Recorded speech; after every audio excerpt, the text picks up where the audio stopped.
The Trump administration has announced that they will temporarily halt certain Medicaid funding to Minnesota amid concerns over fraudulent activities as part of an aggressive crackdown on the misuse of public funds. However, no such misuses have even been confirmed.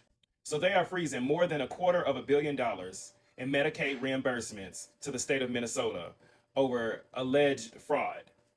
This fraud scandal is linked to a handful of Somali Americans in Minneapolis. Meanwhile, nearly 1.3 million people in Minnesota receive some form of Medicaid coverage. All I'm going to say is, simply put, it doesn't have to be this way. Former U.S. Treasury Secretary Larry Summers said that he will resign as a professor at Harvard University at the end of the semester over his ties to Epstein. Summers had previously served as president of Harvard.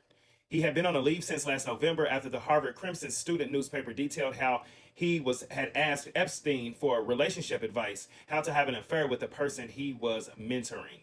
Sick. Meanwhile, Bob Kerrey, the former Democratic senator from Nebraska, has resigned from his role as chairman of the company Monolith over his ties to Epstein. Richard Axel also announced his resignation as co-director of Columbia University's Neuroscience Institute over his association with Epstein. The president and the CEO of the World Economic Forum, Borge Brindy, said he was resigning after the forum launched an independent investigation into his relationship with Epstein.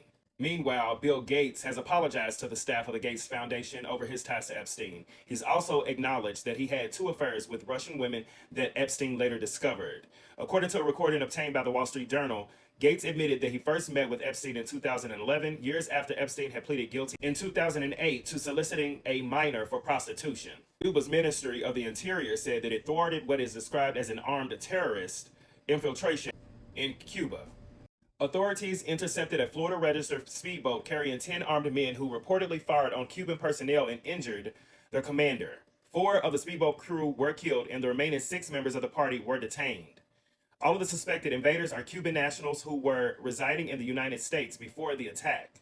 The ministry said it seized assault rifles, handguns, Molotov cocktails, body armor, telescopic sights, and camouflage uniforms, and they separately detained someone inside of Cuba on accusations that he was sent from the United States to receive the group.